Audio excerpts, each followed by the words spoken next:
للوطن يا للوطن يا للوطن حب الوطن من الإيمان ولا تكون من Tanah airku tidak kulupakan, kan terkenal. Bismillahirrahmanirrahim. Assalamualaikum warahmatullahi wabarakatuh. Salam sejahtera bagi kita semua. Namo Buddhaya, Om Swastiastu. Salam kebajikan, Shalom. Oke guys, kali ini saya kembali hadir ingin menyampaikan dalam rangka bulan Oktober ini adalah bulan Sumpah Pemuda. Jadi yang paling rawan di Indonesia ini menyangkut nasionalisme dan membuat sebuah negara itu maju adalah pendidikan. Nah, bagaimana kita bisa melihat pendidikan di Indonesia ini memang sangat ketinggalan, karena memang baru belum satu abad Indonesia ini mengalami satu regenerasi menyangkut masalah pendidikan. Pernah pada tahun 1945 dulu Bung Karno menanamkan pendidikan yang berbasis kepada Pancasila, tapi setelah itu pada tahun 65 semuanya dirubah, jadi pendidikan lebih banyak ke arah keagamaan, agama tertentu ya, dan agama masing-masing, yang pada akhirnya orang tidak berpikir secara progresif. Oke guys, mari kita lihat bagaimana sebetulnya sih perjalanan pendidikan di Indonesia sejak zaman penjajahan.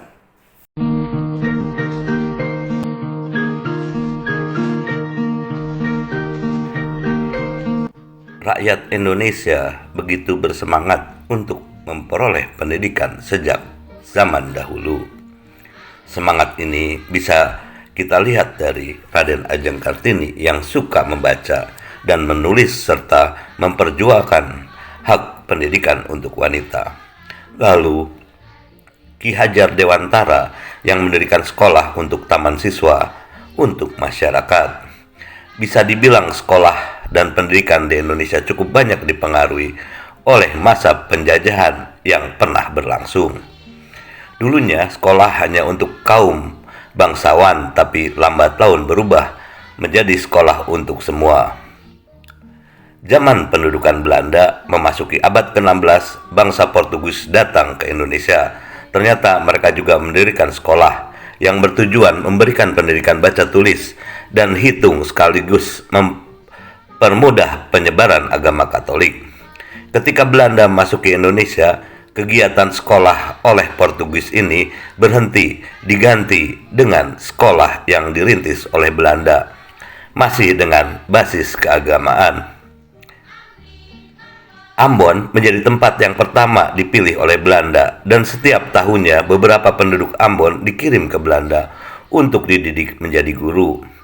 Ketika Indonesia memasuki tahun 1627, telah terdapat 16 sekolah yang memberikan pendidikan kepada sekitar 1.300 siswa.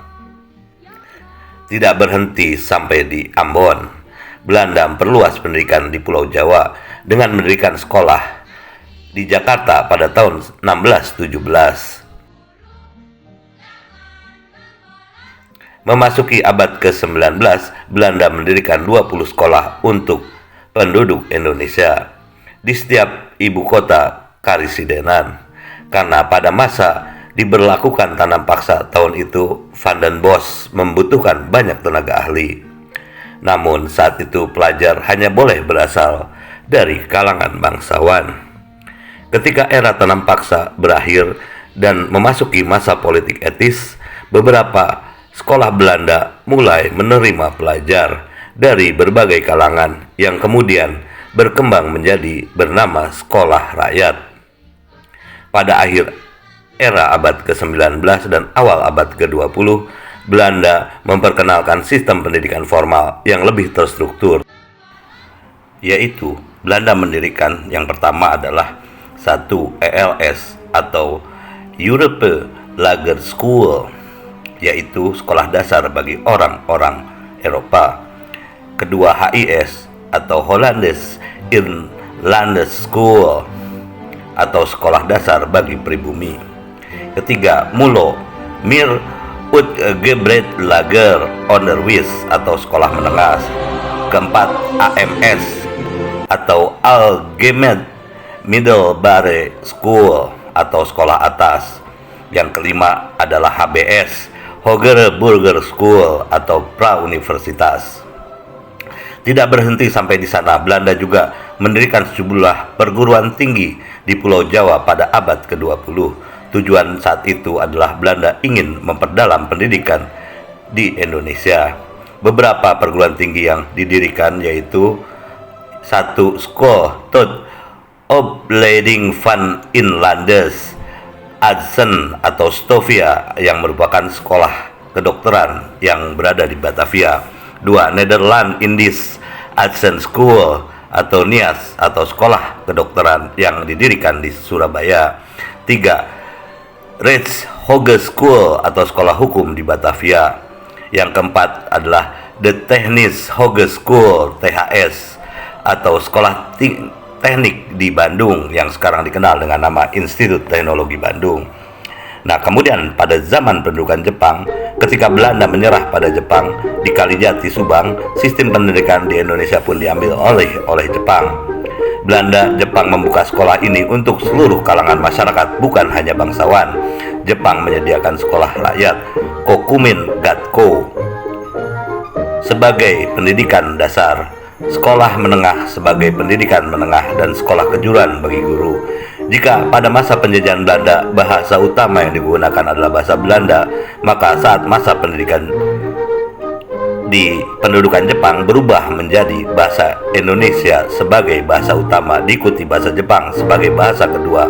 Selain itu, Jepang juga banyak menanamkan ideologi mental kebangsaan dengan berlakukan tradisi seperti menyanyikan lagu kebangsaan Jepang, senam bersama menggunakan lagu Jepang atau Taiso, mengibarkan bendera, dan penghormatan kepada kaisar.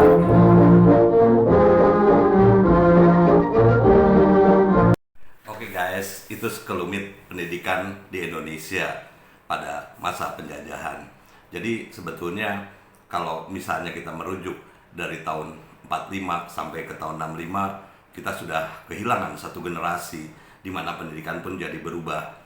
Di mana pada saat itu Indonesia lebih mengutamakan hal-hal yang sifatnya engineering atau teknik, karena memang investasi asing masuk begitu besar ke Indonesia, sehingga untuk hal-hal yang sifatnya manajerial apalagi sastra diabaikan.